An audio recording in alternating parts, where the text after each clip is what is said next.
You packed your meds, tossed them in your bag, figured it was no big deal.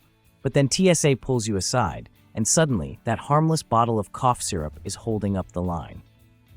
In 2025, traveling with medication isn't as simple as it used to be. A missing label, a packed pill case, a frozen gel pack that's not quite frozen, any of it can get flagged. So how do you avoid the hassle? This video breaks it all down. What TSA actually allows, how to pack smart, and what you need to know if you're flying internationally, where one small mistake could cost you your meds. Let's start with the good news. When it comes to prescription drugs, TSA's more flexible than most travelers think. If you're like most Americans, chances are you're taking at least one prescription medication. Maybe it's for your heart, maybe your skin, or maybe just to help you sleep on red-eye flights. The good news?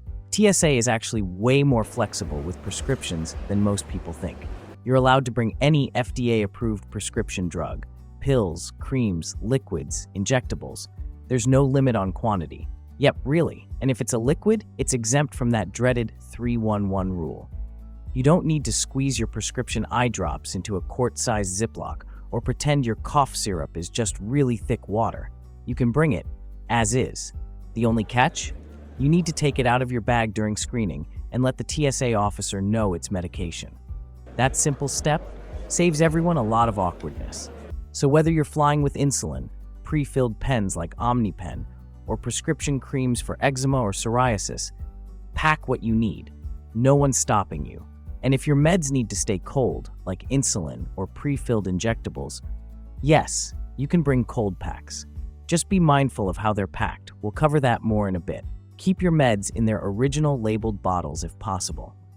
While TSA doesn't strictly require it, it's strongly recommended, especially for controlled substances like Adderall or Ambien, to avoid extra scrutiny or delays at security.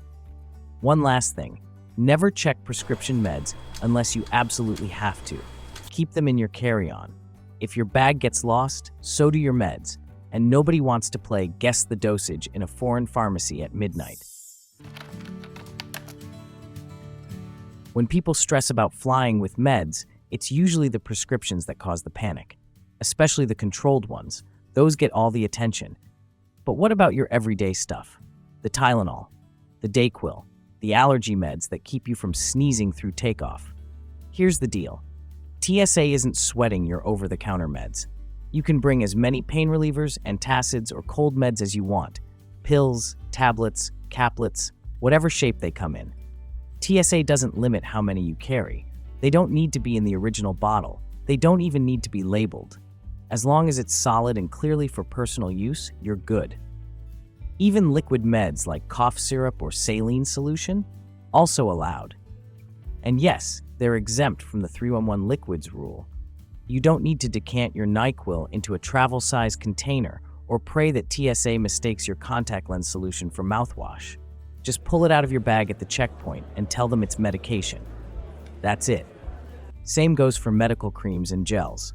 Stuff like Neosporin, hydrocortisone, Voltaren, or even Aquaphor. If you use it for something medical, not just as a lip balm, TSA lets it through. Pro tip, keep these items separate from your regular toiletries.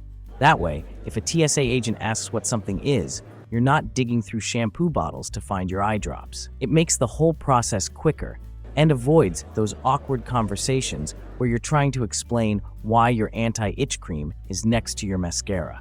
Bottom line, over-the-counter meds are the least of TSA's concerns. As long as you're upfront and organized, they'll barely blink.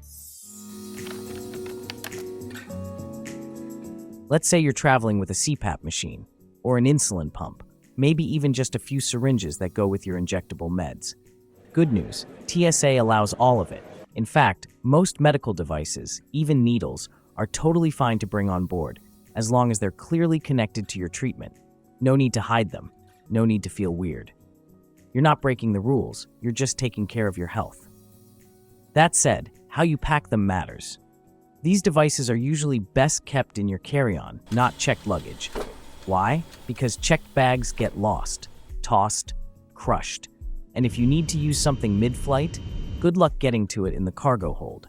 But let's talk about the part that does trip people up, Scanners. Some travelers wear devices like continuous glucose monitors, insulin pumps, or even have metal implants like hip replacements or surgical screws. And guess what? Those things can absolutely set off the alarm. Doesn't mean you did anything wrong, but you might get pulled aside. Best move? Tell the TSA officer before you even step into the scanner. Just say, "I'm wearing a medical device," or "I have metal inside from surgery." That heads up can save you from a lot of confused looks and extra pat-downs. Now, if your device is electronic, like a CGM or an insulin pump, you can request a hand inspection instead of going through the X-ray or full-body scanner. Some of those machines can interfere with sensitive electronics. TSA is trained to handle this. You just have to ask. Do you need paperwork? Not officially. But if you've got a doctor's note or a card from the device manufacturer, it can be really helpful, especially at big airports like LAX or JFK, or if you're flying internationally. Quick warning though, if your meds or devices involve cannabis, even medical grade or CBD with more than 0.3% THC, it's a hard no. TSA doesn't make exceptions. It's illegal to fly with it, period, even if you've got a prescription. And for international trips, some countries have even tighter rules. Some require a translated doctor's note. Others have banned common US medications outright. So don't assume just because it's allowed at home, it's allowed abroad. We'll get into that later. For now, remember this. TSA will work with you if you know how to work with them. Speak up early, pack smart, and give yourself a few extra minutes at security. That alone can turn a stressful moment into just another part of the journey. So now you know what you're allowed to bring, but how you pack it? That's what decides whether security takes 5 minutes or 15. The best travelers always keep their medications in one place, not scattered across 6 pockets or buried under a pile of socks. Just one clear bag, easy to grab, easy to explain. It doesn't have to be fancy, just something you can zip up and pull out without digging through your entire carry-on. And no, this bag doesn't go next to your shampoo or your toothpaste. That's the fastest way to get it flagged. TSA might think it's just part of your toiletries, and before you know it, your allergy meds are being judged like a bottle of perfume. Not a good time. What works better is treating your meds like a little personal health kit. Keep your pills, your liquids, your small medical devices, even that cold gel pack for your insulin, in one separate pouch. And if you're packing creams, ointments, or anything in a soft tube or small glass bottles, don't just toss them into a zip bag. Use a sturdier pill case or hard container to protect them. Soft tubes can get squished, and when they do, they leak. Suddenly, your whole med kit smells like menthol, and everything inside is sticky. Not fun. Just make sure if you're bringing a gel pack, it's frozen solid when you go through screening. If it's slushy or half melted, TSA might pull your bag for extra inspection, or even toss it. So freeze it overnight and pack it tight. If you've got a doctor's note or some paperwork explaining what it's for, tuck that in too. You may never need it, but if a question comes up, having it ready can smooth things over in seconds. But here's where most people mess up. They pack this kit deep in their rolling suitcase, or worse, they check it in. Don't. Bags get gate checked. Flights run out of overhead space. And guess what? Your medication is heading to the cargo hold while you're still waiting at the gate. You don't want that.